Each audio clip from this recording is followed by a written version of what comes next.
সেনাবাহিনীর ভূমিকাটা আপনি একটা হিস্টোরিয়ান হিসাবে সেটাকে আসলে কত দিবেন? মানে অনেক বেশি দিবেন সেনাবাহিনীর কারণে এটা হয়েছে, সেনাবাহিনী আমাদের অনেক সাহায্য করছে, সেনাবাহিনীর একটা বড় ভূমিকা ছিল, আপনি সেই ভূমিকাটা আসলে কিভাবে দেখেন? সেনাবাহিনীর ভূমিকাটা আসলে সেনাবাহিনীর প্রথম 3রা আগস্ট দুপুরে যেই বৈঠক হয়েছে, ওই বৈঠকে একটা ভূমিকা আমরা দেখতে পাচ্ছি যে পাচ্ছিলাম যে ওনারা গুলি করবেন না, এটা একটা ভূমিকা। এছাড়া পরবর্তী 4 তারিখ সন্ধ্যায় কারফিউ জারি হয়েছে, বা 4 তারিখ 5 তারিখের ঘটনার সময় আমরা দেখছি যে একটা সেনানিবাস, ধরেন যদি কুমিল্লার বলি আর ঢাকা শহরে সাভারে বলি, বিভিন্ন জায়গায় বিভিন্ন প্রতিক্রিয়া হচ্ছে, কোথাও গুলি চালানো হচ্ছে, কোথাও গুলি চালানো হচ্ছে। তো আমরা মনে করি না অ্যাজ হোল সেনাবাহিনী, আমি জানি না কতটুকু ইস্যু হবে, বাট অ্যাজ হোল সেনাবাহিনী হয়তো অংশগ্রহণ করেনি, কিন্তু সেনাবাহিনীর একটা বড় অংশে জনগণের প্রতি সংবেদনশীলতা দেখাইছে। এবং পরবর্তীতে 4 তারিখের পরে তো অবশ্যই সেনাবাহিনীর যারা নেতৃত্বে ছিলেন, তারা এখনো আছেন, তারা যথেষ্ট সংবেদনশীলতার পরিচয় দিয়েছে। কিন্তু আন্দোলনকালীন সময়ে 3 তারিখ 4 তারিখে জনগণকে গুলি করার প্রশ্নে তখন আসলে আমরা সেনাবাহিনীর যে বিশেষ করে মিড র্যাঙ্কের এবং লোয়ার র্যাঙ্কের যারা ছিলেন, ওরা আমি মনে করি যে ওরা জনগণের সাথে সংহতির জায়গাটা যথেষ্ট পরিমাণ অনুভব করেছিলেন এবং তারা তাদের ক্যাপাসিটিতে কাজ করছেন। যখন সেনাবাহিনী তো অর্ডার ভিত্তিক একটা সংগঠন, তো যখন ওনাদের সেন্ট্রাল থেকে অর্ডারটা এসেছে এবং যখন একটা সম্মতি তৈরি হয়েছে ওনাদের ভিতরে, তখন ওইটা হয়তো রিফ্লেক্টেড হয়েছে। অনেকেই বলে থাকেন যে আপনারা যে সরকার গঠন করেছেন সেটা কি আসলে বিপ্লবী সরকার, সেটা কি আসলে সাংবিধানিক সরকার?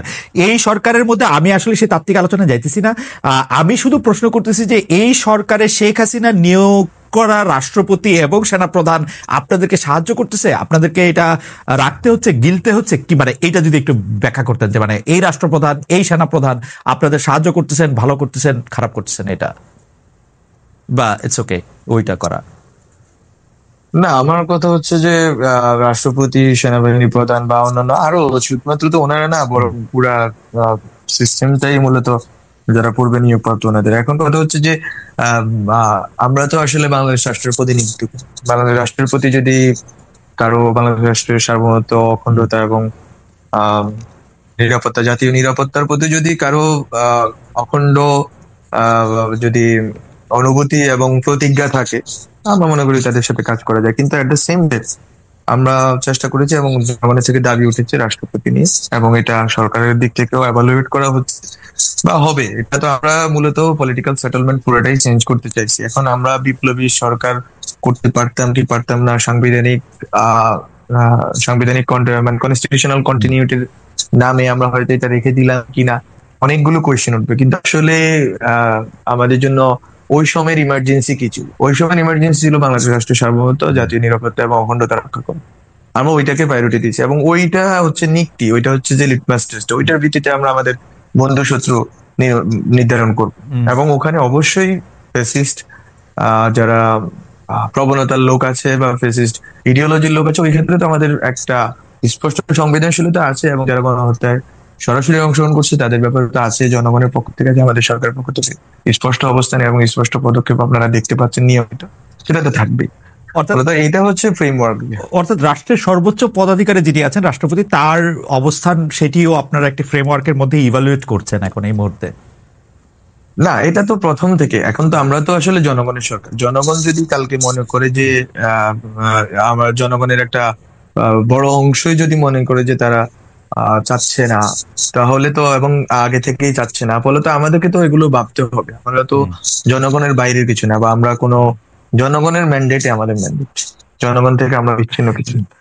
জনগণ যেটা ইন্টারেস্টিং, এই শেখ হাসিনাও খুব জনগণের কথা বলতেন। মানে আপনার জনগণ কোনটা? মানে আপনি জনগণ কারে চিনতে পারেন? মনে করেন যে আপনার সাথে কি জনগণের আলাপ হয়, বা জনগণকে আপনার কাছ পর্যন্ত পৌঁছাতে পারে, বা জনগণের ইচ্ছাটা আপনি কিভাবে বোঝেন? মানে আপনার জনগণটা কে? শেখ হাসিনা জনগণ আমি বুঝতে পারতাম যে মানে যারা আওয়ামী লীগ করেন বা তাকে ভালোবাসেন। জি, এখন আমাদের জনগণ হচ্ছে যে যারা গণ অভ্যুত্থান করেছেন। আমি মনে করি বাংলাদেশের অধিকাংশ মানুষ আওয়ামী লীগের সরাসরি ফেসিস্ট যারা এনাবলার আছে, এবং ফেসিস্ট এন্ড ফেসিস্ট এনাবলার যারা আছে, বিভিন্ন যে প্রক্রিয়ায় বিভিন্ন সংগঠনে, এছাড়া বাকি বাংলাদেশের সব জনগণই এই সরকারের পিছনে ঐক্যবদ্ধ আছে এবং তাদের দাবি, তাদের আশা আকাঙ্ক্ষা শোনার মতো বিভিন্ন স্পেস উইন্ডো খোলা আছে। এটা অন্তত দুর্গাপূজার ইভেন্টে আপনারা বুঝতে পারেন এত বড় একটা কমিউনিটির উৎসবের ক্ষেত্রে আমরা কিভাবে ওনাদের সাথে এনগেজ হয়েছি এবং ওনাদের দাবি দাওয়া মানার ক্ষেত্রে আমরা কিভাবে ওনাদের কাছে পৌঁছাইছি, আমরা নিজেরা গিয়ে পৌঁছাইছি। ওকে, ওনারা দাবি দাওয়া জানাইছেন মাঠে, আমরা গেলাম, আমরা কথা বললাম, ওনাদের কাছ থেকে শুনলাম। এই যে ডায়ালগের ভিত্তিতে আমরা কিন্তু রাষ্ট্রটা পরিচালনা করছি, কোনো আরবিট্রারিনেস নেই রাষ্ট্রের ভিতরে, যেটা ডক্টর মোহাম্মদ ইউনূস স্যার বারবার বলেছেন যে এই যে কোনো আরবিট্রারিনেস এটা রাষ্ট্রের ভিতরে, বরং এটা চলতেছে জনগণ এবং রাষ্ট্রের যে কলকব্জা, এটার ভিতরে কনসালটেশন চলতেছে। ওকে, এবং আমি মনে করি এই কনসালটেশনের ভিতরে রাষ্ট্রটা আরো শক্তিশালী রূপ ধারণ আমরা করবে।